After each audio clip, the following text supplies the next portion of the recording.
A green card holder who's lived in the United States since he was a child just found out that a decision from decades ago could get him detained the next time he flies home.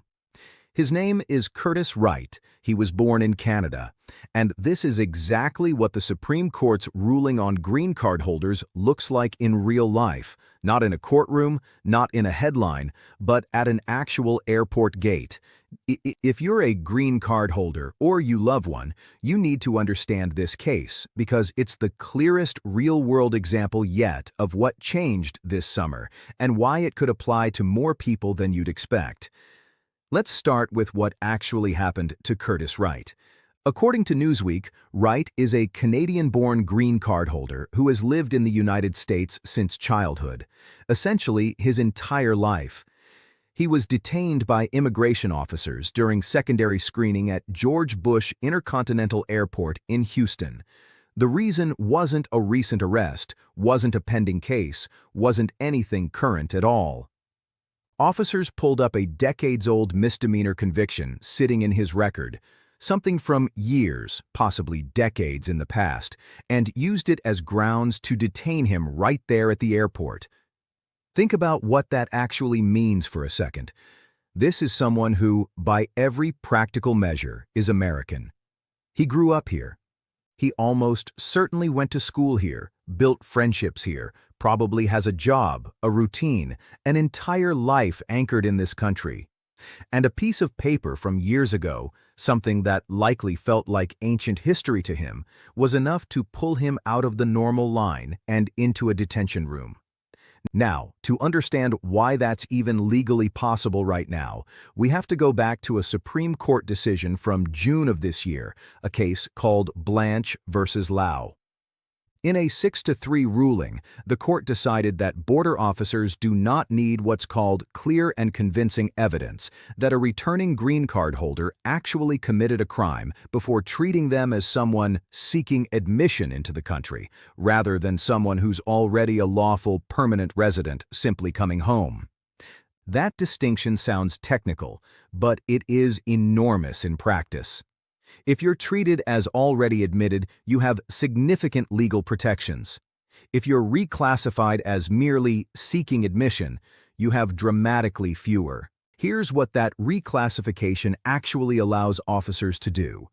Under this interpretation, immigration officers now have broader authority to delay your admission into the country, place you into something called parole status instead of formally admitting you, start removal proceedings against you, or simply detain you while your case gets reviewed. And parole in this context doesn't mean freedom. It means you're physically inside the U.S. without being legally, formally readmitted, which can directly affect any future immigration case against you. It's a legal gray zone, present in the country, but not officially let back in.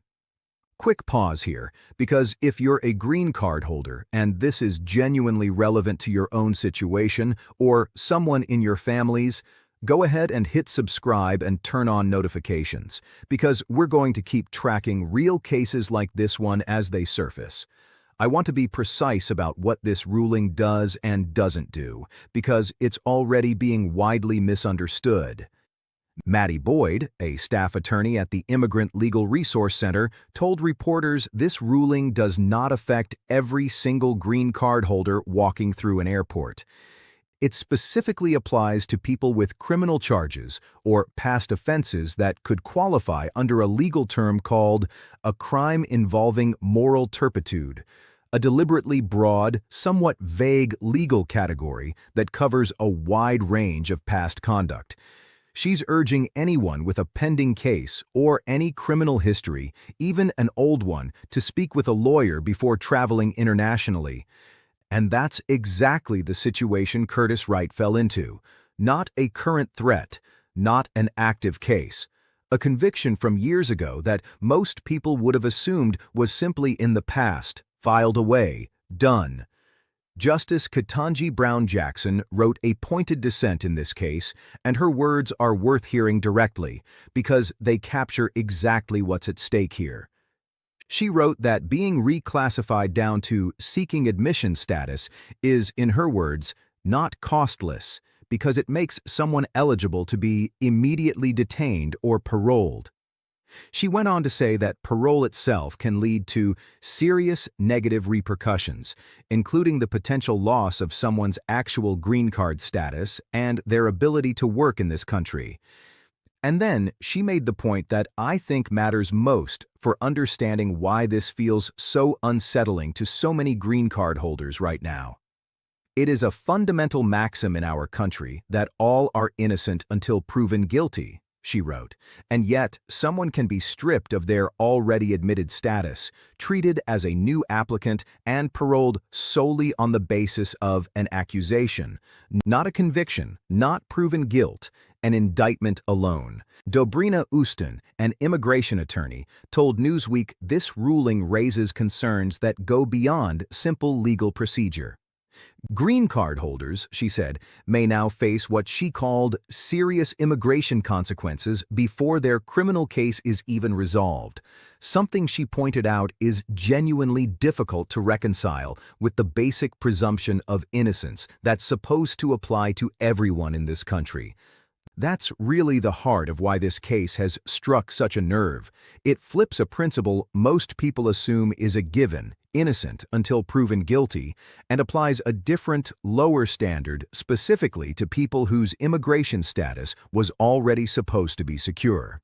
Here's what makes the Curtis Wright case such an important real-world example beyond the legal theory. This wasn't some hypothetical scenario immigration attorneys were warning about in the abstract. This was an actual person, someone who had lived in the U.S. since he was a kid, someone who almost certainly considered himself fully settled, fully at home, walking through an airport he'd probably passed through dozens of times before, without a second thought. And a conviction from years in his past, something he may have genuinely believed was simply behind him, became the exact trigger this new legal standard was built around.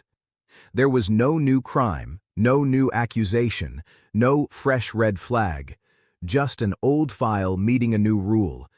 So what does this actually mean if you're a green card holder with anything in your past, even something that feels old, resolved, or minor? First, understand that under this ruling, the government can use evidence of a past offense after the fact at the point of re-entry rather than needing to establish anything before you're detained. That shifts real risk onto travelers with any criminal history at all, no matter how old, no matter how long ago it was resolved. Second, if you have any criminal record, even a conviction from years ago, even something you assumed had no bearing on your immigration status anymore, talk to an immigration attorney before your next international trip, not after you're already standing in a secondary screening room trying to explain yourself. Third, understand that this ruling does not mean every routine police interaction or minor incident puts you at risk. The attorneys involved in this case have been clear that it specifically applies to charges or convictions serious enough to potentially qualify as crimes involving moral turpitude, not every brush with law enforcement ever for any reason. Context and severity still matter here. This isn't a blanket rule that turns every green card holder into a target. Here's the bigger picture worth sitting with. A Supreme Court ruling can feel abstract right up until a real person's name and a real airport show up in the news. Curtis Wright's case is exactly that moment for this particular ruling. A green card holder who built his entire life in this country since childhood, detained not because of anything happening right now, but because of a decision made months ago in Washington, finally meeting a decision made years ago in his own past. For a lot of green card holders watching this, especially anyone with any kind of record, however old, however minor it may seem, this case is worth taking seriously as a genuine preview of what secondary screening can now look like.